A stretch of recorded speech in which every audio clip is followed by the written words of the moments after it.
मन वचन काय से बंधा हुआ है, जो अपने पास है, निज में है, उसे हमें अपने अंदर खोजना है। हमने 6वें अध्याय से अपनी बात प्रारंभ की थी और ये बताया था कि हमारे पास जो शरीर, वचन और मन है, इनकी क्रियाओं से जो परस्पंदन होता है, वह संबंध होकर के परस्पंदन होता है, वह आश्रय है। शुभ से पुण्य का आश्रय होता है, अशुभ से पाप का आश्रय होता है। और उसकी व्याख्या समझाई थी। 7वें अध्याय में शुभ आश्रय क्या है वो बताया था, और 8वें अध्याय में आश्रय पूर्वक बंध होता है। तो 8वें अध्याय में बंध की पूर्णता बताई। लेकिन 9वां अध्याय जो है वह संवर और निर्जरा का अध्याय है। 7वां अध्याय श्रावकाचार का है और 9वां अध्याय मूलाचार का। ये पुण्य और पाप आने से कैसे रोकेंगे? हमने पुरुषार्थ करके पाप को रोक लिया, लेकिन पुण्य को भी कैसे रोका जाता है, ये जैन दर्शन, जैन फिलॉसफी समझाती है। अनादिकाल से हम लोग पाप और पुण्य के बंधन से बंधे हुए हैं, लेकिन पाप और पुण्य से परे होने पर ही हमें मोक्ष मिलेगा। इसलिए 9वां अध्याय प्रारंभ हुआ है। आश्रव लोहा संभरा, आश्रव पुरुषना संभर है।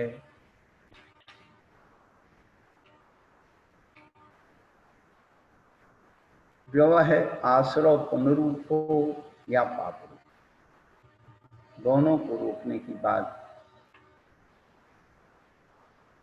यहाँ पर जो बताई जा रही है।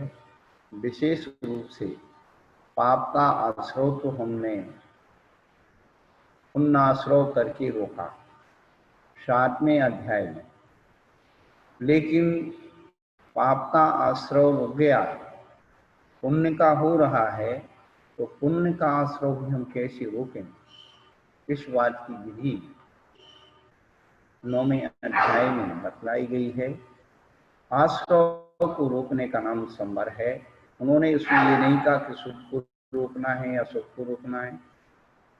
संवर की पूर्ण परिभाषा है कि पुण्य और पाप, जिन्हें पुण्य पाप नहीं कीना, आत्म अनुभव चेत दीना, तेने ही विधि आवते रोके, संवर लही सुख आवे लोके।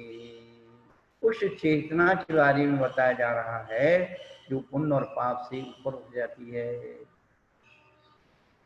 इसलिए प्रमुख लक्षण संवर का बताया आश्रव निरोधा, आश्रव को रोकना। परंतु वो रोकता कौन है? आश्रव को रोकता कौन है? तो कहते हैं स गुप्ती समिति धर्मानुप्रेक्षा पर सहचार। वह संवर जो है गुप्ती के द्वारा, समिति के द्वारा, धर्म अनुप्रेक्षा परिचय उच्चार के द्वारा। संवर का अर्थ शब्द होता है, शब्द का अर्थ रुकना होता है। तो उन्होंने पहला संवर बताया हेतु गुप्ती, समिति, धर्म, अनुप्रेक्षा, परिचय। लेकिन एक और अगला सूत्र दिया, तपसा निर्जरा। तब से निर्जरा होती है और क्या से संवर भी हो। तप द्वैत है, दोनों ओर काम करता है। और 9वां अध्याय दूसरे और तीसरे सूत्र की पूरी व्याख्या है। दूसरे और तीसरे नंबर सूत्र का पूरा विश्लेषण है 9वां अध्याय। दूसरे सूत्र में उन्होंने कहा गुप्ती समिति, तो गुप्ती क्या है? तो उन्होंने कहा सम्यक योग निग्रहो विधि, सम्यक प्रकार से विशेषण जोड़ दिया, सम्यक प्रकार से युगों का निग्रह करना गुप्ती है। सम्यक प्रकार निरोध मन वचे काय आत्म ध्यावते, तीन सुथुर मुद्रा देख मृगगण उपल खाजी पूजाते। वह सम्यक प्रकार से युगों का निग्रह करना, जिससे पुण्य और पाप दोनों प्रकार की प्रवृत्तियों का संवर होता है, वह वास्तव में सम्यक गुप्ती है। लेकिन जो मुनिराज गुप्ती में नहीं ठहर पाते हैं, पुण्य को भी नहीं रोक पाते हैं, उनके लिए कहा समिति, यानी सम्यक प्रकार से गमन करना, निष्प्रयोजन नहीं, पाप प्रवृत्ति नहीं, सम्यक विधि से 5 प्रकार की क्रियाओं में अपने आप को लगाना समिति है। समिति को परिवर्तन करने में बहुत सारी अव्यवस्थाएं हो जाती हैं। उनको 10 धर्म की बात कही कि 10 धर्मों के द्वारा समितियों का पालन करना, परंतु 10 धर्मों में दृढ़ता किससे आती है? तो कहती अंतरिक्षा से आती। ये 12 भावनाएं 10 धर्म को पालन कराती हैं, क्रोध आदि को नहीं दिलाती हैं, वस्तु स्वरूप का चिंतन कराती।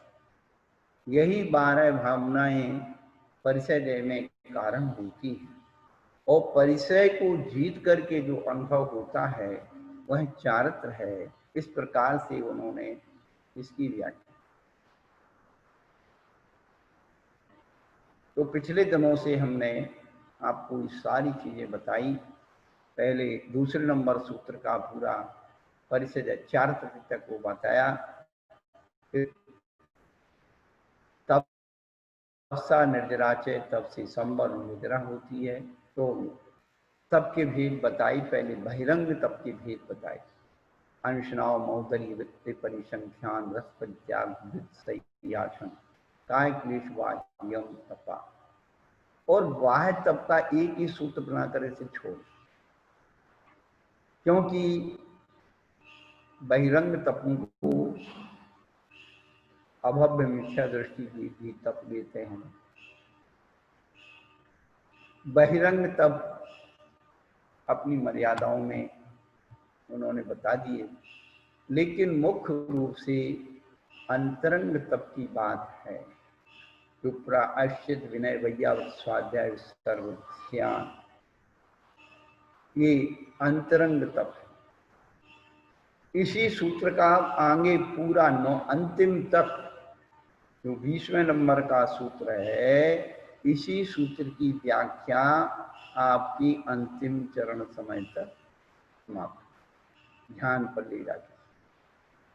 पर इसे एक संख्यात्मक सूत्र बना करके, ये प्रायश्चित अकेला एक नहीं है, क्या उनकी भेद हैं विनय आदि के, उसको संख्यात्मक सूत्र से उन्होंने बताया था। 9 चतुर 10 पंचद्विभेदा तथा क्रमम प्राग ध्याना। ध्यान के पहले ध्यान को छोड़ दिया। देखो, प्रायश्चित विनय वैयावर्त स्वाध्याय विसर्ग, ये 5 नियम से भव्य के ही पाए जाएंगे, सम्यक दृष्टि के ही पाए जाएंगे, वृत्ति के ही पाए जाएंगे, महावृत्ति के तप पाए जाएंगे। लेकिन जो ध्यान नाम का तप है, वह मिथ्या दृष्टियों में भी पाया जाता। वो आगे इसीलिए इसको उससे पृथक कर दिया। किसको?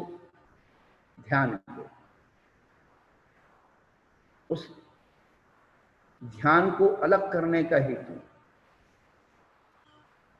क्योंकि प्रायश्चित विनय भैया स्वाध्याय विसर्ग की मिथ्या दृष्टियों में नहीं होती, सम्यक दृष्टियों में ही होता।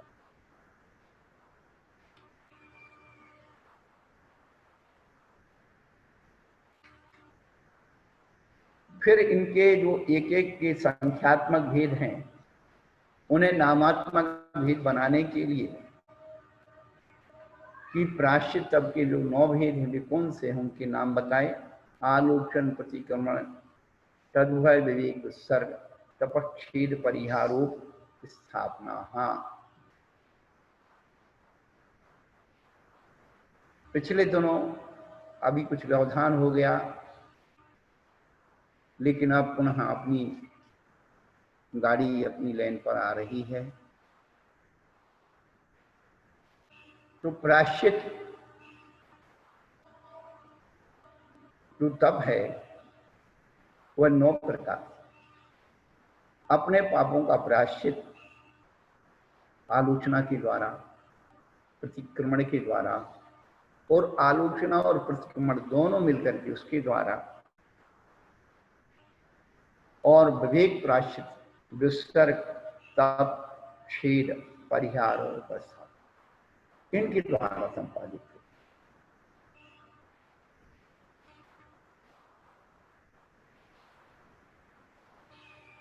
कुछ अतिचार का प्रायश्चित केवल आलोचना मात्र हो, हे प्रभु मेरे द्वारा ये अपराध हो गया। अपराध को स्वीकार कर लेना आलोचना है। क्या? स्वयं के अपराध को स्वयं से स्वीकार कर लेना आलोचना है। और यह अपराध मिथ्या हो, उसका नाम प्रतिक्रमण है। और आलोचना और प्रतिक्रमण मिलकर के दोनों तदुभय कहलाते हैं। विवेक नाम का प्रायश्चित आचार्य भगवंतों ने बताया, उपकरण आदि, खान पान आदि में जो असावधानी हो जाती है, गुरु महाराज बहुत बड़ा दंड नहीं देते हैं, विवेक जागृत करने की बात कहते हैं। इनमें आप अपने आगे से ध्यान रखो, वार्निंग जिसको कहते हैं। और उसके बाद विसर्ग,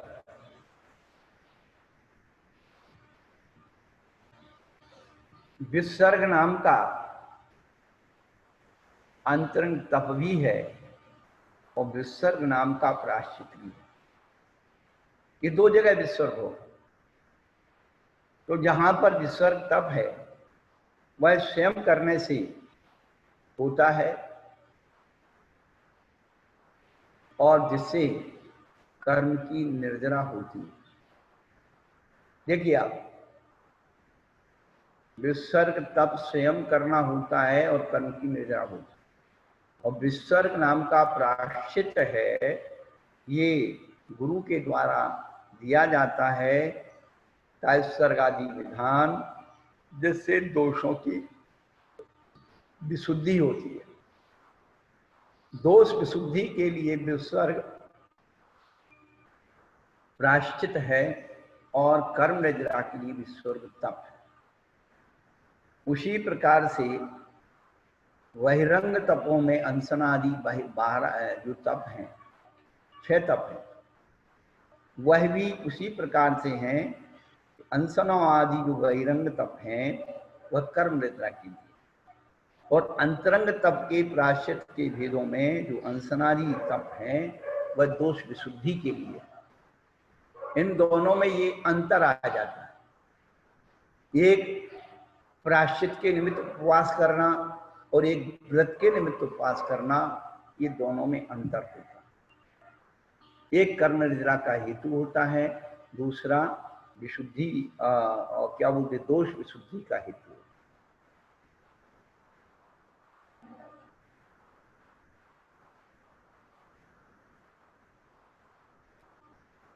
आगे और भी तपों के बारे में बताएंगे, लेकिन यहाँ जो मुख्य बात हमारे आपके बीच में हुई है कि प्रायश्चित आदि करना ये चित्त की विशुद्धि के लिए होता है। अब ये सारे विधि विधान धीरे धीरे समाप्त हो रहे। आप लोग सदग्रस्त हैं, कम से कम हमें देखते थे पहले कि माता बहनें शाम को बैठ करके आलोचना पाठ करती थी कि मैंने अपनी दैनिक चर्या में कितनी आराधनाएं की, बंदो पांचों पर मरु 24 जलाए, कहूँ शुद्ध आलोचना शुद्ध करण के काज, सुनिए जिन्हें अरज हमारी, हम दोष की अति भारी, तिनकी अब निर्वृत काजा, तो शरण रही दिन राजा। वो आलोचना पाठ खत्म हो गया। क्यों? क्योंकि आप पाप करते ही नहीं है, झाड़ू पोंछा आप करते नहीं है, आप कोई ईंधन बिना सूर्य जलाते ही नहीं है, आपकी आलोचना ही शुद्ध हो गई। क्या आपके पास आपका सारा काम नौकरानी कर रही है? आपको बर्तन नहीं मांजना, आपको कपड़े नहीं धोना, आपको झाड़ू पोंछा नहीं करना, तो दोष किस बात का लगेगा?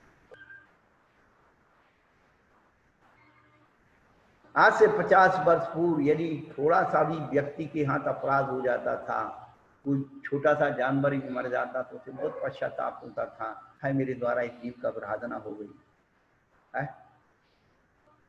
पंचों के सामने निवेदन करके वो प्रायश्चित लेता, परमेश्वर के सामने निवेदन करके प्रायश्चित लेता। वो प्रायश्चित विधि खो गई। जब चित्त में पश्चाताप होता है तो प्रायश्चित को भी स्वीकार करता है। अपराध बोध होता है तो प्रायश्चित आलोचना की तरफ जाता है। आज व्यक्ति के अंदर अपराध बोध समाप्त हो गया,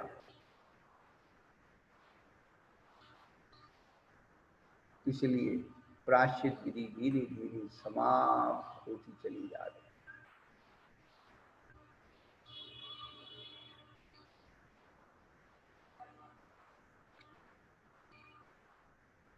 प्रायश्चित तब के उन्होंने 9 भेद बता करके विनय तब के 4 भेद बताए। ज्ञान दर्शन चारित्रोपचाराः,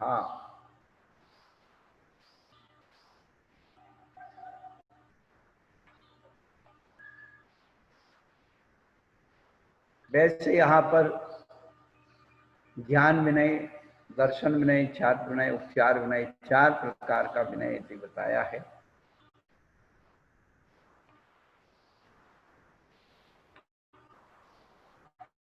और इनका स्वरूप बहुत अच्छा बताया।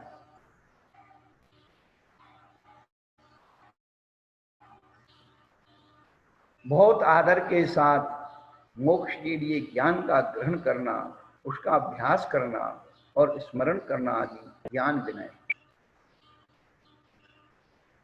जो लक्षण आचार्य भगवान बता रहे हैं कि बहुत आदर के साथ मोक्ष के लिए ज्ञान का ग्रहण करना, मोक्ष के लिए, संसार सुख के लिए नहीं, आत्महित के लिए, आत्म जागृति के लिए, आत्म संबोधन के लिए, आत्म जिज्ञासा के लिए, तो हम ज्ञान का ग्रहण करते हैं या उसका अभ्यास करते हैं, स्मरण करते हैं कि सब ज्ञान विनय। अपनी चेतना को अवीक्षण ज्ञानोपयोग में बांधे रहना, निरंतर अच्छी अच्छी बातों को सुन करके दूसरों को बताना, भैया देखो आत्महित की बात कितनी सुंदर है, एक बार सुन तो लो। अरे हमें समझ में नहीं आती। अरे भाई समझ में तो तभी आएगी जब हम कुछ सुने। अरे अपने बच्चे भी 2-2 साल तक A4 B for ball पढ़ते रहते हैं, स्कूल में जाके रटते रहते हैं, लिखते रहते हैं, और हम लोग पूरा धर्म 1 मिनट में समझना चाहते हैं। नहीं समझ में आया छोड़ के चल देते। अरे भाई करत करते अभ्यास की, जड़मति हो तो सुजान, अभ्यास करना पड़ेगा। अरे इतनी बातों में एक बात भी कहीं से समझ में आ जाए तो वह एक बात आपको 10 बातों को समझा। कहने का अभिप्राय तो यही है कि अभ्यास करना, ज्ञान की विनय करना, बार बार। आज हम आपको बड़े गर्व के साथ आप सबके सामने ये बात बोलना चाहते हैं, हमारे महान महान आचार्यों ने हमारा कितना उपकार किया ग्रंथों को ले, और 20वीं सदी में हमारे विद्वानों ने हिंदी टीकाएं कर, हमें करना ही कुछ नहीं है। अरे बना बनाया है, रेडीमेड है, खाने में हाथ दुख रहे हैं, नहीं समझ में आए लेकिन पढ़ो, एक ना एक दिन वह स्वयं आपको। श्रद्धा हो जब जनवाणी पर विनय सहित और में धर लो, और बिना पढ़ाई पढ़ जाओगे शब्द के अर्थ स्वयं कर।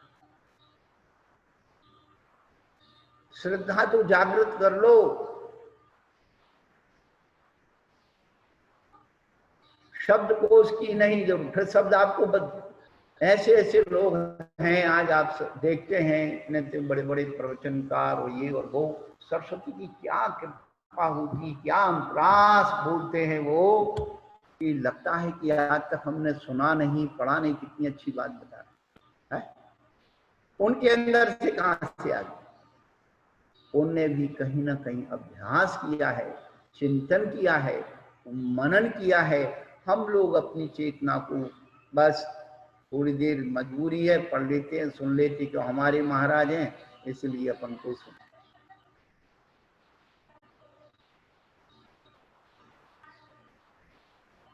लेकिन ये समझना कि ये हम पूज्यपाद आचार्य को, उमा स्वामी आचार्य को सुन रहे हैं, इतने महान आचार्य की वाणी को हमें पढ़ने की फुर्सत नहीं है।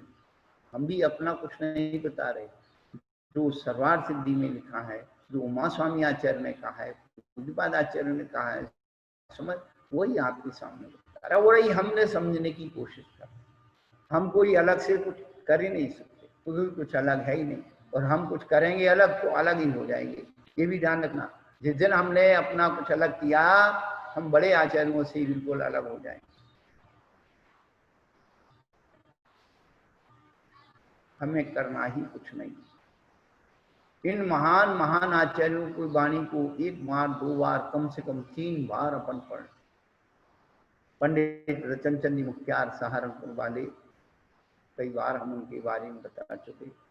45 लगभग 45 वर्ष की उम्र तक घर गृहस्थ में अपने कमाने खाने में रहे, लेकिन जब उनके जीवन में जिज्ञासा केवल एक सम्यक दर्शन शब्द से शुरू हुई, और वो सम्यक चार्थ पर जाकर के उन्होंने उसे पूर्ण किया, लगभग 40 वर्षों में उन्होंने चारों अनियों का रहस्य समझा। और वो अपने वक्तव्य में ये बात कहती थी कि किसी भी ग्रंथ को कम से कम 3 बार तो पढ़ना ही चाहिए। आप जैसे डॉक्टर वैद्य कहता है कि 3 बार दवाई खानी है, आप स्वस्थ हो जाओ, ऐसे ही किसी एक ग्रंथ को हम कम से कम 3 बार पढ़ें तो हमारी स्वस्थता की शुरुआत हो जाए। हम एक टाइम की दवाई नहीं खाना चाहते, 3 टाइम तो बहुत दूर की बात। अब सोचे हम स्वस्थ हो जाएं, कभी नहीं। हम शरीर को स्वस्थ देखना चाहते हैं, आत्मा को स्वस्थ कब देखेंगे? शरीर को स्वस्थ रखना है तो डॉक्टर की सलाह मानिए, और आत्मा को स्वस्थ रखना है तो पूज्यपाद आचार्य की सलाह।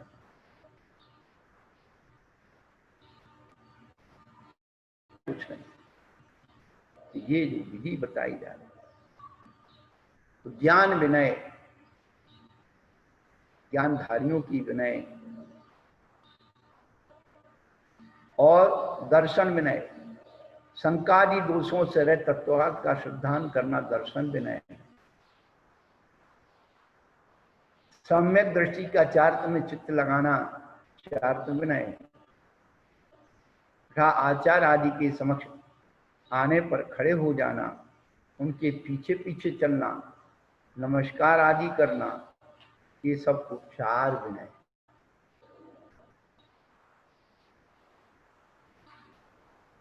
देखिए आप, क्या उनके परोक्ष में भी काय वचन और मन से नमस्कार करना, उनके गुणों का कीर्तन करना, स्मरण करना आदि उपचार विनय है नहीं फिर भी करना, ये उपचार कहलाता है नहीं फिर भी कहना उपचार कहलाता है। मकान आपका नहीं है फिर भी आप कहते हैं मकान मेरा है, इसी का नाम तो उपचार है।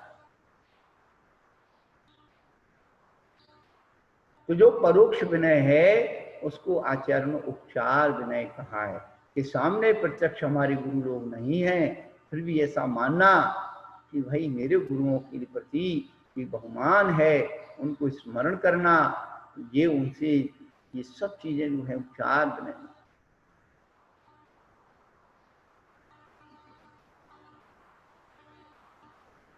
तो आचार्य भगवान कहते हैं एक दर्शन विनय है, एक दर्शन शुद्धि है और एक विनय संपन्नता है।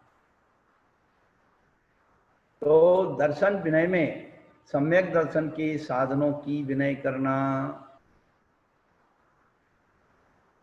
जो निसंकित आदि 8 संकादि दोष हैं उनको टालना, ये दर्शन विनय है। और दर्शन शुद्धि में पूरे मोक्ष मार्ग पर रुचि रखना, रत्नत्रय मार्ग पर रुचि रखना, ये दर्शन विशुद्धि विनय है। और विनय संपन्नता में मोक्ष मार्ग और उसके साधकों की विनय करना।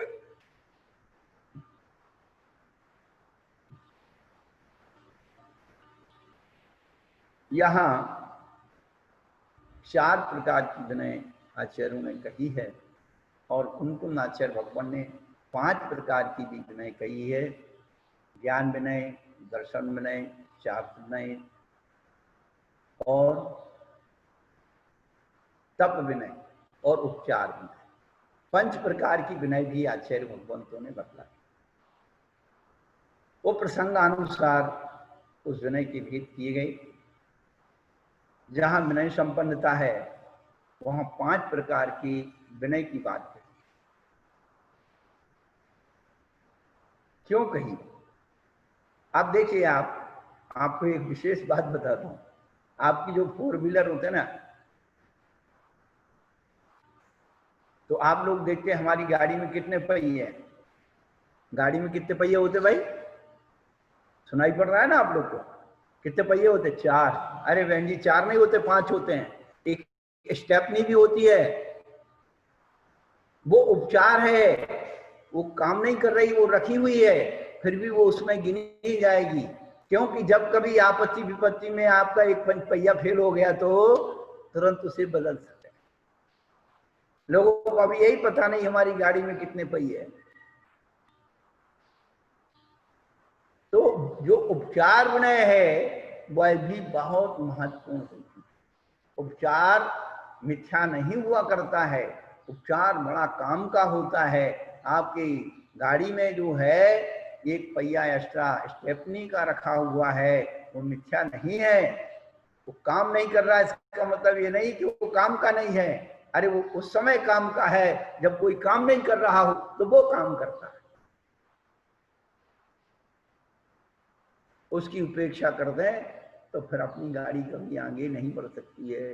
जो आपत्ति विपत्ति में काम देता है सबसे ज्यादा उसका गुणानुवाद करते हैं। तो कहने का अभिप्राय है कि अभी जो प्रसंग चल रहा है कि विनय, विनय के बाद वैयावृत्त। देखिए आप, आचार्य भगवंतों ने वैयावृत्त को कितना व्यापक बनाया। अब आप ये समझिए, आप पहले ये तो समझिए कि ये 9वां अध्याय चल रहा है और साधुओं का चल रहा है। आप मार्गना पर चलेंगे तो आप वस्तु स्वरूप को समझ लेंगे।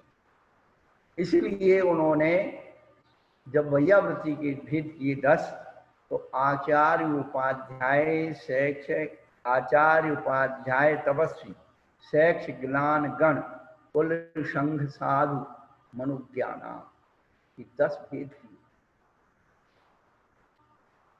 ये वैयावृत्ति के यहाँ 10 भेद हुए।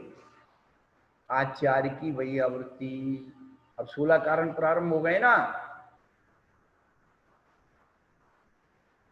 जो आचार्य भक्ति करे है सो निर्मल आचार्य।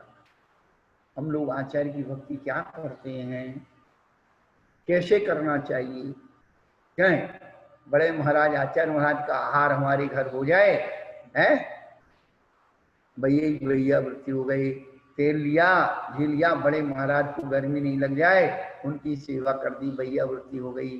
हम तो बड़े महाराज के पास जाते हैं, भैया बाकी महाराज भांग घोटेंगे क्या? आचार्य महाराज की वैयावृत्ति क्या है? केवल हाथ पैर दबाने से नहीं होती है। आचार्य भगवान कहते हैं कि जिनके निमित्त से व्रतों का आचरण करते हैं वह आचार्य कहलाते हैं। निमित्त से व्रतों का आचरण करते हैं, वो लक्षण बताया। तो अब उनके निमित्त से आप व्रतों का तो आचरण कर रहे हैं, लेकिन व्रतों की अनुकूलता दिलाना आचार्य भगवान का कर्तव्य है, जिम्मेदारी है। क्या साधु परमेष्टि, उपाध्याय परमेष्टि को उपकरण चाहिए, ज्ञान उपकरण, संयम उपकरण। किससे मांगे? संघ की व्यवस्था चाहिए। सदग्रस्तों को चाहिए कि गुरुओं के पास निवेदन करें कि गुरुदेव हम संघ की कुछ सेवा करना चाहते हैं। अब संघ में त्यागी वृत्ति भी है, कहीं माताजियाँ भी हैं, कहीं कोई है। महाराज संघ की व्यवस्था के लिए हम आप आज्ञा दीजिए, हम क्या कर सकते हैं? ये कोई नहीं करता। महाराज आशीर्वाद दे दो हमारी फैक्ट्री खुल जाए, महाराज आशीर्वाद दे दो हमारी तबीयत ठीक हो जाए, महाराज ये आशीर्वाद दे दो ये हो जाए वो हो जाए। कभी हम गुरुओं के पास इस प्रकार से, ये नहीं कहता हूं कि तुम करोड़ दान करो, जो आपकी यथाशक्ति है महाराज के बिना पूछे ही निवेदन करके गुरुदेव इस संघ की व्यवस्था के लिए, ज्ञान उपकरण के लिए, संयम उपकरण के लिए अर्पण करो। वो दान कहलाता है। केवल रोटी देने से ही दान नहीं हो रहा है, क्योंकि संघ में कितने प्रकार के साधु होते हैं, उनकी व्यवस्था करना ये तो आपका दायित्व बता रहा हूं, हमारा तो है ही। आपके रत्न कण्डक श्रावकाचार में, वैयाव्रत में दान आता है, पूजन आती है। दानम वैयाव्रतम धर्माय तपोनिधि। आचार्य भगवान ने वैयाव्रत को बड़ा व्यापक बनाया है। आपके श्रावकाचार में दान और पूजा को वैयाव्रत कहा है। जब आप दान देंगे तो चतुर्वेद संघ की अपने आप जो है व्यवस्था होगी। पूजन करेंगे तो अरहंत भगवान से जुड़ जाएंगे, परमेश्वरी से जुड़ जाएंगे। क्योंकि ये तो मूलाचार है, साधु साधु के प्रति किस प्रकार से वैयावृत्ति करता है, तो मोक्ष का जिनसे हमें निमित्त मिलता है। और ऐसे व्रतों का आचरण होता है भी आचार्य हैं, और मोक्ष के लिए पास जाकर जिससे साथ पढ़ते हुए उपाध्याय कहलाते हैं।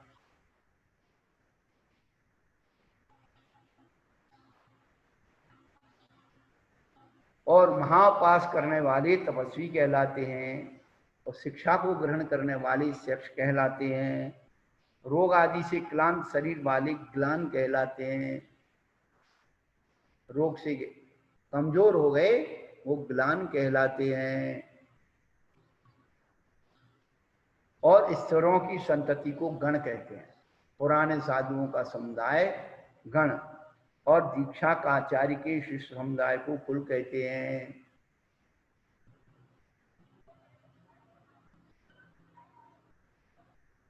4 वर्ण के सवर्णों के समुदाय को संघ कहते हैं। चिर काल से प्रवचित यानी दीक्षित को साधु कहते हैं। साधु एक दिन में नहीं बना जाता, बहुत दिन की साधना करते करते करते जब उसकी चेतना सज जाती है तब साधुत्व प्रकट होता है। और लोक सम्मत साधु को मनोज्ञ कहते हैं।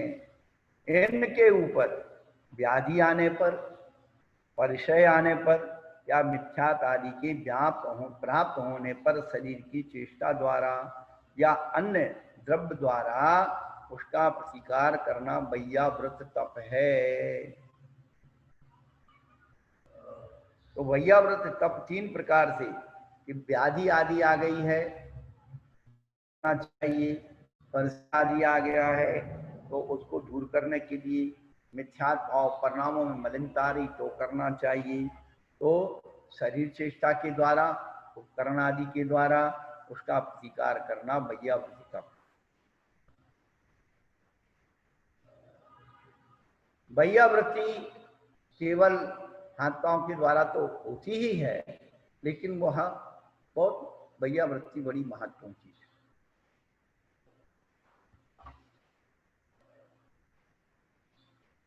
आपको एक बात बता दें, हमारे गुरु महाराज का संघ में दक्षिण वाले एक वर्धमान जी थे, तमिलनाडु के। जब हम संघ में पहुंचे तो हम देखते थे कि रोज शाम को प्रतिक्रमण के बाद हर साधु के पास जाकर के और वैयावृत्ति करते।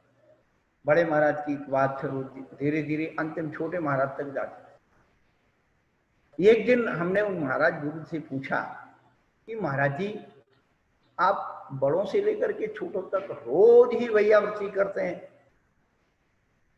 और छोटे की आप वैयावृत्ति, आप तो बहुत बड़े हैं। तो उन्हें बहुत सुंदर बात कही कि देखो, पहली बात वैयाव्रत अंतरंग तप है पहला।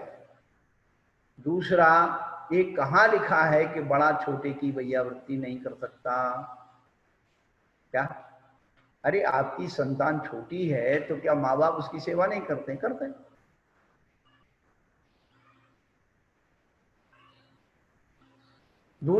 तीसरी बात एक और उन्होंने कही कि रोज रोज वैयावृत्ति करने से क्या होता है, एक दूसरे में वात्सल्य बढ़ता है, अपनत्व बढ़ता है, निर्विचिकित्सा अंग आता है। और क्या होता है, उन्होंने और अच्छी बात बताई कि रोज आप वैयावृत्ति करते हो तो आपको उनके शरीर के टेम्परेचर का ज्ञान रहता है। क्यों? कई साधु ऐसे हैं, बुखार आ गया बताएंगे नहीं। जब आप उनकी वैयावृत्ति करोगे, आप हाथ लगाओगे शरीर को, अरे महाराज आपका शरीर गर्म है, क्या बात है, तबीयत ठीक नहीं है क्या, पता लग जाएगा। और क्या होगा कि यदि महाराज को कहीं अज्ञात चोट भी लग गई है और आपने क्या किया, वैयावृत्ति करते करते वहां पर स्पर्श हुआ तो उनके शरीर में एकदम प्रकंपन हुआ, पता लग जाता है कहीं दर्द हो गया, तो उसका भी उपचार अपन कर सकते हैं। तो वैयावृत्ति करने से अंतरंग तप की सिद्धि होती है। कल समाधि का प्रकरण में हमने बताया था कि वैयावृत्ति करना वही व्यक्ति कर सकता है जिसके अंदर निर्विचिकित्सा हो, रोहन हो, स्थितिकरण हो, वात्सल्य। हर व्यक्ति वैयावृत्ति नहीं कर सकता। हम तो हो गए 35-40 साल हो गए देखते देखते सब, कि वैयावृत्ति करना इतना आसान नहीं। इसलिए आचार्य ने अंतरंग तप के अंदर लिया है, क्योंकि वैयावृत्ति करने वाला जब अपनी कसाई को मारेगा तभी निकट पहुंचे, और देश होगा ना तो नहीं करेगा। वैयावृत्ति दूर की बात है, उसकी शकल भी नहीं देखेगा तो उसे। तो वैयावृत्ति करने से मनोमालिन्य भी दूर होता है, वात्सल्य भी बढ़ता है। और आचार्य कहते हैं वैयावृत्ति करने से क्या फल मिलता है, कहते समाधि की प्राप्ति होती है, विचिकित्सा का भाव होता है, और प्रवचन वात्सल की अव्याप्ति के लिए वैयावृत्ति की जाती है। तो जो चीज हमें मिल रही है फ्री में, हम वो काम क्यों ना करें। जिन जिन आत्माओं ने, ये ध्यान रखना, गुरुओं की ग्रस्त जीवन में वैयावृत्ति की है। वैयावृत्ति का मतलब ग्रस्त जीवन की आपको बताई, दान और पूजा। गुरुओं का कल्याण हुआ हो नहीं हुआ हो, उन जीव आत्माओं को तो कल्याण नियम से। हमने तो ये देखा कि जितने भी परम चक्रवर्ती आचार्य शांत सागर महाराज के संघ सेवक थे, संगपति थे, सबका बढ़िया बढ़िया समाधि मरण हुआ। हमारे प्रतापगढ़ के पूनम चंद जी की सलाल जी जो जौहरी थे, सुबुद्धि सागर जी महाराज बन करके उन्होंने समाधि की, और एक समाधि सागर बन करके समाधि की है। तो जो है ऐसा नहीं है, और उनके इतना पुण्य होता है कि उनके गांव में गुरु लोग अपने आप पहुंच जाते, ये भी मैंने देखा। कहां से गुरु लोग प्रकट हो गए, उनका पुण्य जागृत है।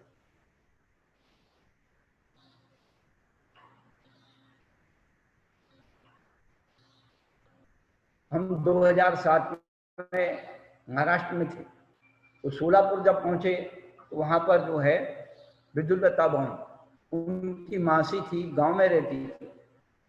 तो वो 15-20 दिन पहले से ही गांव में थोड़ा सा माहौल बना रखा था, भाई समाधि कराएंगे, इनकी कराएंगे, कुछ खाती पीती। हम पहुंचे तो हमको पता हुआ, लोगों को पता हुआ महाराज आए हुए हैं। वो गांव से उनको लेकर के आए, और 3 दिन में उतनी बढ़िया समाधि। मालूम पड़ा कि ये कितनी पुरानी है। आचार्य वीर सागर महाराज के समय से, आचार्य शिव सागर महाराज के समय पर ये हमेशा अपनी बहनों के साथ चौका लेके जाती थी, और चर्या कराती थी, विनय करती थी, वैयावृत्ति करती थी। हाँ देखो उनका पुण्य फल है।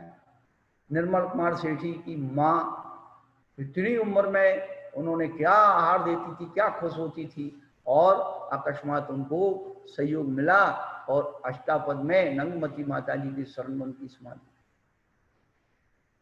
तो ये दान और पूजा का फल अखारत नहीं जाता है। तो सदग्रस्तों के लिए जब इतना अच्छा अवसर होता है, तो ये तो साधुओं के लिए 9वां अध्याय है। नित्य प्रतिदिन वैयावृत्ति करते ही रहना चाहिए। फ्री का पुण्य मिल रहा है, कर्मों की निर्जरा हो रही है, समाधि की प्राप्ति हो रही है, और क्या चाहिए। लोग सोचते बड़े बड़े ग्रंथ, बड़े बड़े प्रवचन सुना देंगे तो ही हम बड़े बनेंगे, कभी ऐसा नहीं। अपने साधकों की, साधुओं की समाधियों को सुधारना, उनकी वैयावृत्ति करने का ध्यान रखना, उनकी विनय का ध्यान रखना, ये कल्याण का मार्ग आचार्य भगवान का। तेरे से कुछ नहीं बनता तो इतना कर दे, तेरा कल्याण हो जाए।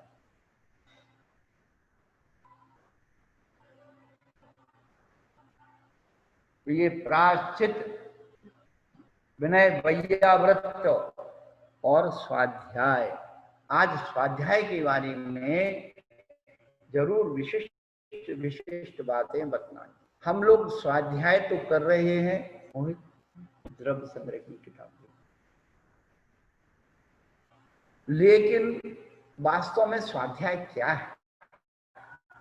हम लोग बस शास्त्र को पढ़ने का नाम स्वाध्याय समझते, लेकिन उमा स्वामी आचार्य भगवान ने 5 प्रकार की स्वाध्याय को अंतरंग तप के अंदर दिया। पहले अपन सूत्र से समझ लेते हैं, फिर यथा समय जो होगा वो समझेंगे। वाचना प्रक्षणानुप्रेक्षाम्नाय धर्मोपदेशाः। वाचना करना, प्रक्षणा करना, अनुप्रेक्षा करना, आमनाय और धर्मोपदेश, ये 5 प्रकार के स्वाध्याय की। अब ये आप ये बात ध्यान रखिए, ये सारे सूत्र जो मुनि महाराज की चर्या में आ रहे, साधुओं के लिए स्वाध्याय परम जरूरी है। आपके लिए मुख्य नहीं है, गौण है। आपके लिए दानम पूया मुखम सावधान। आपका मुख्य धर्म है दान देना और पूजा करना, और दान और पूजा किस विधि से करना, उस विधि को खोजना, उस विधि के बारे में पढ़ना, वो स्वाध्याय आपके लिए। और साधु के लिए ध्यान अध्ययनम यदि धम्मे, ध्यान करना और अध्ययन करना ये साधु का धर्म है, ये मुख्य धर्म है। कहने का है कि जो वाचना स्वाध्याय है वह साधु का मुख्य धर्म है। वाचना क्यों की जाती है?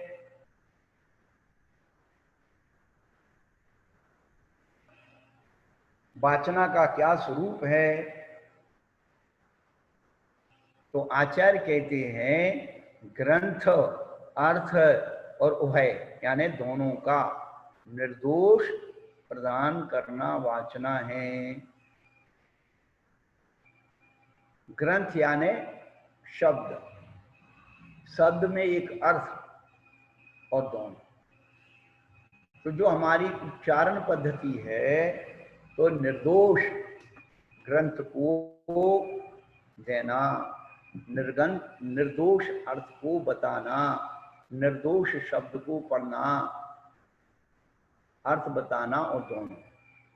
कई लोग शब्द का उच्चारण गलत करते हैं और अर्थ सही बताते हैं, और शब्द का उच्चारण सही करते हैं, अर्थ गलत बताते हैं। तो आचार्य कहते हैं शब्द की शुद्धि भी होना, अर्थ की शुद्धि भी होना, और दोनों शुद्धि है, तब कहीं जाकर के वाचना नाम का स्वाध्याय। और वाचना स्वाध्याय करने का अधिकारी कौन है? अमृतचंद सूरी कहते हैं अष्टमूल गुणधारी, धर्म देशना सुनने का अधिकारी। जो 8 मूल गुण धारण करने वाला वो धर्म देशना सुनने का अधिकारी है, बोलने का अधिकारी तो महाव्रती है। लेकिन आज महाअवृतियों ने धर्म देशना करने का ठेका ले लिया, और महाअवृति लोग महाअवृतियों की बात सुन रहे हैं। आपकी कमजोरी की पुष्टि कर रहे हैं, आप उसे अच्छा मान रहे हैं, लेकिन वास्तव में हमें स्वाध्याय करते समय आचार्य कहते हैं कि विनय, ज्ञान विनय के 8 अंगों की परिपालना करना चाहिए, तभी वह हमारा स्वाध्याय हो सकता है और उसी से हमारे कर्मों की निर्जरा होगी। काले विनय उबोधाने बहुमाने तहे विनिंधवने व्यंजन अट्ठ तदु वही विनियोग नामन्य अट्ठ विहो। काल विनय, विनय विनय, उद्धान, बहुमान, निन्नव, व्यंजन शुद्धि, अर्थ शुद्धि, उभय शुद्धि के ज्ञान के विषय में 8 प्रकार की विनय है। स्वाध्याय काल वाचना काल का ग्रहण किया है। काल में संधि काल, अष्टमी, चतुर्दशी, अमावस्या, पूर्णिमा, अष्टानक आदि, दिग्दाय दशा आदि में उल्कापात, अतिवृष्टि, अनावृष्टि, दुर्भिक्ष, महामारी, भूकंप, सूतक, पातक आदि जो काल हैं स्वाध्याय में क्षण के योग कहे, उन कालों को छोड़कर किया गया अध्ययन कर्म को नष्ट करता है। स्वाध्याय में काल की शुद्धि आवश्यक है। ये विशिष्ट ग्रंथों को पढ़ने के लिए नियम है। आचार्य कहते हैं पहली बात तो तदग्रस्तों को जब ये पात्रता नहीं है विशिष्ट ग्रंथ पढ़ना ही नहीं चाहिए। आप लोग प्रथमान योग या अधिकांश चरणान योग के जो सामान्य ग्रंथ हैं उनको बिना काल शुद्धि के भी पढ़ा जा सकता है, लेकिन ध्यान रखना जो षटखंडागम आदि हैं इन ग्रंथों को, जो सिद्धांत ग्रंथ हैं, गणधर के द्वारा कई ग्रंथ हैं, उनको बिना काल शुद्धि आदि की नहीं पढ़ना चाहिए। कुछ लोगों की शंका है तत्वार्थ सूत्र के बारे में कि कैसे पढ़ना चाहिए, तो आचार्य कहते हैं भाई जो गणधर कथित जो सूत्र हैं उन्हीं को आचार्यों ने निषेध किया। सामान्य अब परुषण में अष्टमी चतुर्दशी को जो है पूरी परुषण में तत्वार्थ पढ़ते ही हैं और विशेष अवसरों पर पढ़ते हैं, लेकिन ये पढ़ना, समझना, स्वाध्याय करना बहुत सारी चीजें अलग अलग हैं। तो सिद्धांतिक जो विशिष्ट ग्रंथ हैं उनके लिए ही विशेष नियम है। सामान्य जो चरणानुयोग और प्रथमानुवादी के ग्रंथ हैं उनको आप सामान्य रीति से पढ़ सकते। तो काल की विनय और विनय, श्रुत और श्रुत के धारकों के महत्व का स्तुति करना, श्रुत और श्रुत के धारकों की भक्ति विनय है और जो अशुभ कर्म को दूर करना।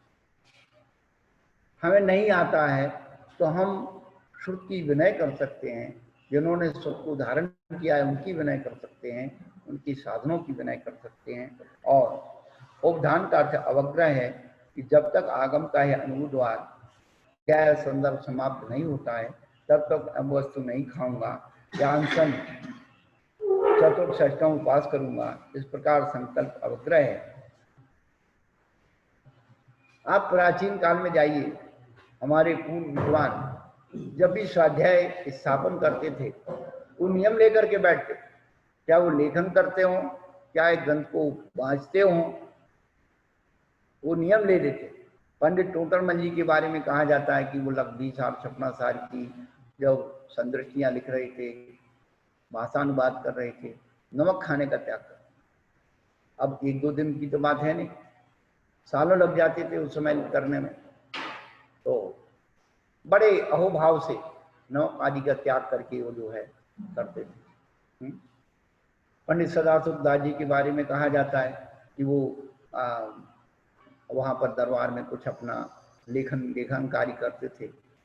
उनके कार्य से जो है वहाँ के दीवान जी खुश हो गए। उन्होंने कहा कि भाई इनकी तनख्वाह बढ़ा दो, तो उन्होंने कहा कि भाई मेरी तनख्वाह मत बढ़ा, मुझे तो आप 1 घंटे कम आने के लिए परमिशन दे दो, इस समय में मैं अपनी जनमानी की आदत है। आप लोग होते, हमारे आज के पंडित जी होते, बड़े खुश हो जाते हमारी तो तनख्वाह बढ़ गई, लेकिन कितना विनय उनको ज्ञान की, इसलिए वो ज्ञान की सिद्धि होती थी, शुद्धि होती।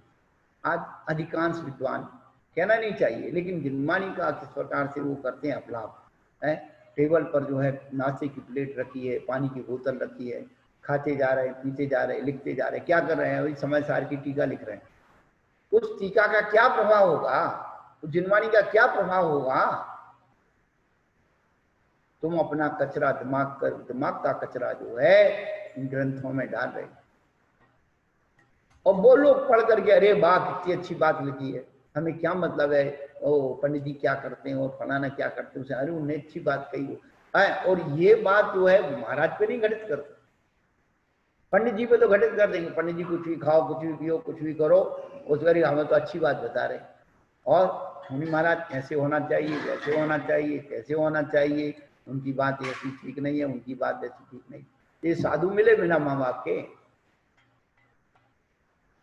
ध्यान रखना, साधु के मुख से निकला हुआ एक शब्द भी हमारी चेतना को भगवान बना।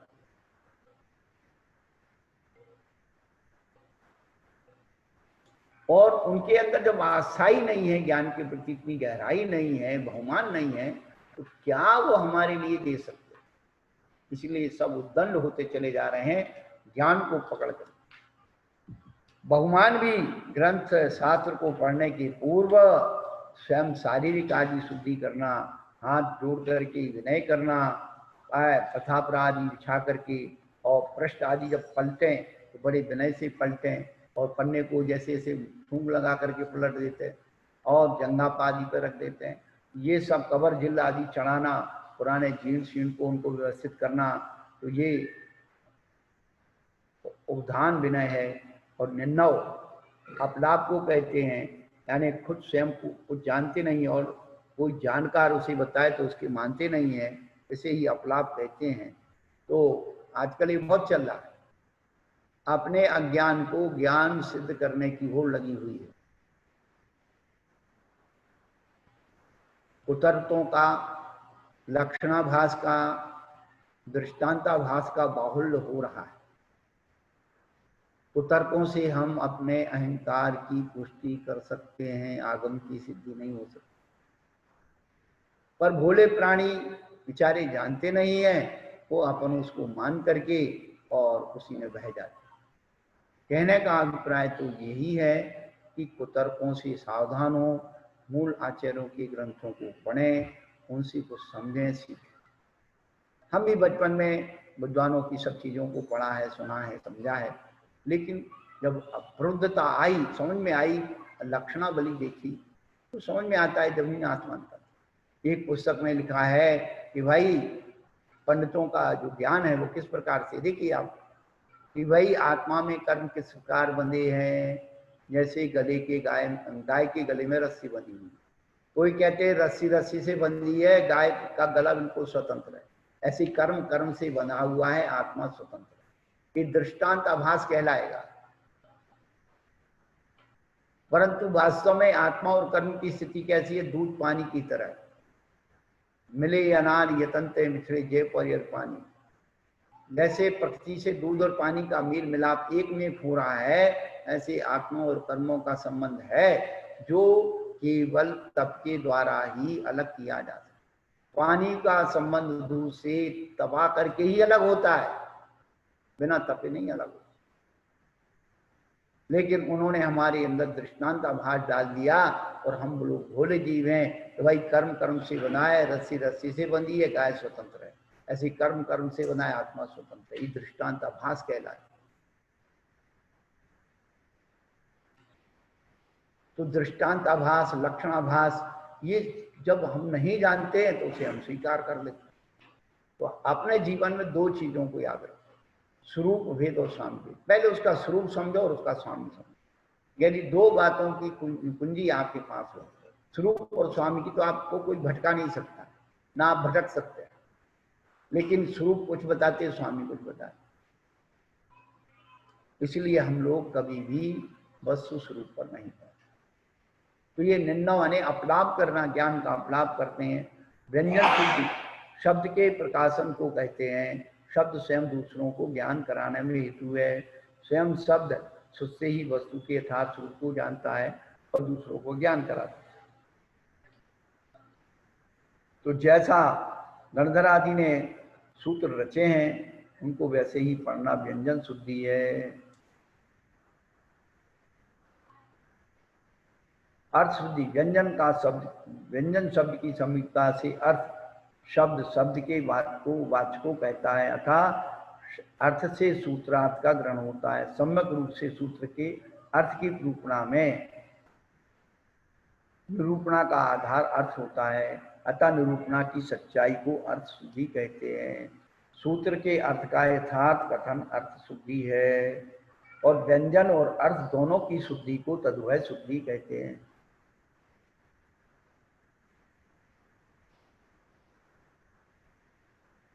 इस प्रकार से ये शुद्धियों के द्वारा ज्ञान की उपासना करना ये विनय है, ज्ञान विनय है। और वाचना कैसे करना चाहिए, कौन करता है? हम बार बार कहते हैं कि जैनेन्द्र वर्णी ने शांति पद प्रदर्शन नाम का एक छोटा सा उनका प्रवचन संकलन है, लगभग 60 के आसपास, 63 के आसपास का होगा। बहुत ही सुंदर। जिनको कभी भी स्वाध्याय करना नहीं आता है, स्वाध्याय कैसे करना चाहिए, आप लोग सब पुराने लोग सुन रहे हैं, लेकिन नए लोगों को बताने के लिए, उनको स्वाध्याय मृत्यु पैदा करने के लिए शांति पद प्रदर्शन एक ऐसा ग्रंथ है, मोक्ष मार्ग प्रकाशक से भी सुंदर ग्रंथ है। लोग मोक्ष मार्ग प्रकाशक का बहुत प्रचार हुआ, लेकिन उसमें कोई भी ऐसी चीज नहीं है जो हर व्यक्ति उसे सहजता से समझे। लेकिन जैनेन्द्र वर्णी का शांति पद प्रदर्शन ऐसा जो है प्रवचन संकलन है कि बिल्कुल नए से नया, बच्चे बहू आपके सब पढ़ सकते। उसमें सबसे पहले वक्ता और श्रोता की पात्रताएं दी, स्वाध्याय करने का क्रम बताया, कैसे पढ़ना चाहिए उसकी विधि बतलाई, क्या पढ़ना चाहिए ये सब बताया। जिसकी आज जरूरत है वो हमारे पास नहीं है, और जिसकी जरूरत नहीं है वो हमने दुनिया भर का जोड़ रखा है। इसलिए क्या होगा, जब हमें जरूरत पड़ेगी हम शून्य होंगे। तो कहने का अभिप्राय तो अपना यही है कि वाचना नाम का स्वाध्याय क्यों करना चाहिए, वो बताएंगे कि वाचना नाम के स्वाध्याय से प्रज्ञा अक्षय होता है। ये हमने अपने जीवन में, आपसे अभी अभी कोई प्रश्न कर दे, इच्छा निरोधा तपा, ये कहाँ आया भाई? सुनाई पड़ रहा है ना आप लोग को? ये कहाँ आया? इच्छा निरोधा तपा कहाँ आया? बोलो। है फिरवीणा जी बोल रही है, खोले उसका, फिरवीणा का। अच्छा, वहीं से खोलना पड़ता है। कहाँ आया ये सूत्र इच्छा निरोध? संतोष जी,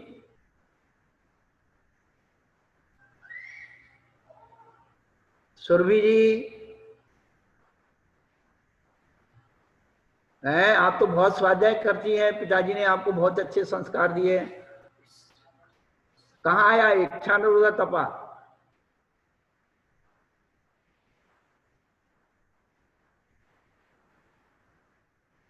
सभी लोग कह दे तत्वार सूत्र में आया। तत्वार सूत्र में ये सूत्र ही नहीं है इच्छा निरोध तपा। हमने पूरी सर्वार सिद्धि में, टीका में भी कही इच्छा निरोध तपा नहीं।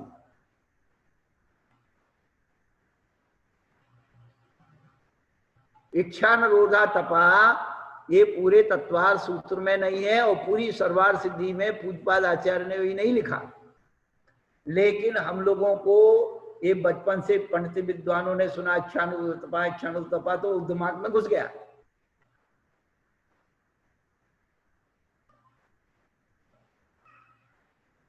तो जब अपनी आंखों से किसी भी वस्तु स्वरूप को अपन पढ़ लेंगे, मूल ग्रंथ में पढ़ लेंगे, तो क्या होता है? प्रज्ञा अतिशय होता है, अपनी बुद्धि जागृत होती है कि देखो हमने अपनी आंख से ग्रंथ में स्वयं पढ़ा है।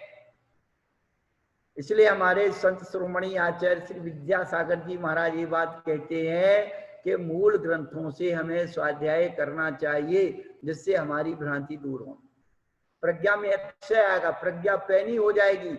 या फिर हमारी बात आप नहीं मानोगे, नहीं महाराज जी आप ग्रंथ में जो लिखा है आप वो बताइए, हमने ग्रंथ में इस प्रकार से पूज्यपाद स्वामी को पढ़ा है, ये लिखा है, आप हमको भी पकड़ सकते हो।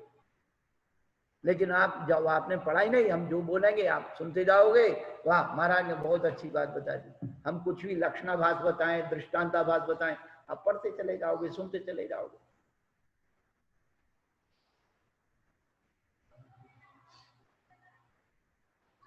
तो वाचना नाम के स्वाध्याय से प्रज्ञातिशय होता है। पूज्यपाद स्वामी लिख रहे हैं सर्वार सिद्धि में कि अपनी आंखों से जिन्हें वाणी को, हम तो बार बार कहते कि आपकी दादी भाभी तो कोई पढ़ी नहीं थी, ज्यादा स्कूल में नहीं पढ़ी थी, आपके मम्मी पापा ने इतना खर्च करके आपको पढ़ाया, अक्षर ज्ञान आपको है, आपको जरूरी नहीं कि सब दुनिया भर का वो हो जाए, लेकिन अपनी आंखों से हम स्वयं पढ़ना शुरू कर दें तो हमारी बहुत सारी भ्रांतियां आज भी दूर हो जाएंगी। हम लोग दुनिया के अज्ञान को ढो रहे हैं। कई बार हम आपको बता चुके हैं कि मूल ग्रंथ में जो चीजें नहीं है उनको दृष्टांताभास में, लक्षणाभास में डाल करके विद्वान पंडित हमको बताते रहे और हम उसको सही मानते रहे। बाहुबली को शल्य थी, 2 पांडवों को शल्य थी, पढ़ लिया और कह रहे हैं अरे मूल ग्रंथों में देखिए कहाँ है, कहीं नहीं। तो यही अज्ञान तो दूर करना है ना अपन को। तो प्रज्ञातिशय कब होगा? जब अपन स्वयं ग्रंथों को पढ़ेंगे। वाचना के बाद प्रक्षणा, तो प्रक्षणा किसे कहते हैं, क्यों की जाती है? संशय विच्छेदाय, निश्चित बलाधान, परानियोग। पूछना 3 कारणों से होता है। एक तो जो संशय का विच्छेद के लिए, जो मेरे मन में शंका है वो दूर हो जाएगी। दूसरा, हमने सही समझा है, निश्चित बलाधान, उसकी पुष्टि हो जाएगी। तीसरा, परान योगा, आपने एक ने प्रश्न किया और 10 लोगों को उसे लाभ हो गया, 10 लोगों को शंका समाधान हो गई, ये परान योग कहलाता है। तो दूसरे को भी लाभ हो जाता है प्रक्षणा नाम के स्वाध्याय से। प्रक्षणा नाम के स्वाध्याय का फल क्या है? कहते प्रशस्त अध्याय, माने हमारा समय भी कथा में नहीं जाता है, प्रशस्त अध्यवसाय हो जाता है।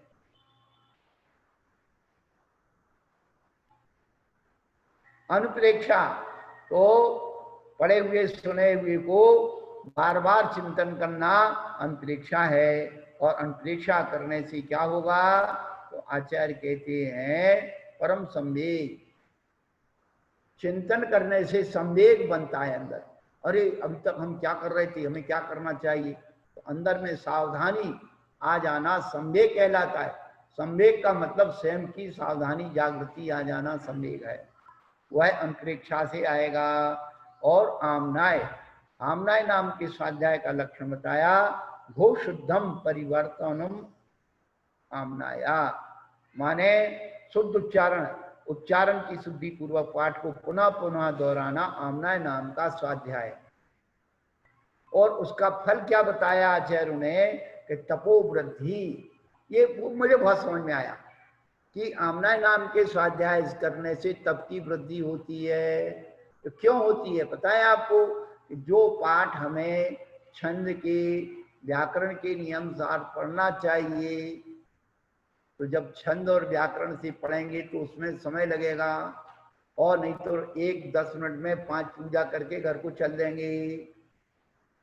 आपने ना उसका छंद बनाया, ना उच्चारण सही किया, तो जो आकुलता कम होती है शुद्ध उच्चारण करने में, क्या होता है, जो भागम भाग होती है वो धैर्यता आती है, वही तो क्या है, तप की वृद्धि होती है।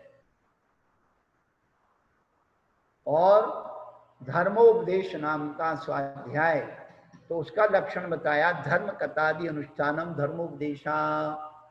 धर्म कथा का अनुष्ठान करना यानी पांचों कल्याणकों की नाटिका करना। पंचकर्णक में जो दिखाते ना विधान, मैना सुंदरी ने कैसे विधान किया था, मैना सुंदरी का नाटक आदि दिखाना है, सीता अंजना आदि के नाटक दिखाना, मनोरमा और सील आदि के नाटक दिखाना, ये सब धर्म कथा अनुष्ठान कहलाते। इन कथाओं के अनुष्ठान करने से क्या होता है, इसका फल क्या है, तो आचार्य कहते हैं अतिचार विशुद्धि।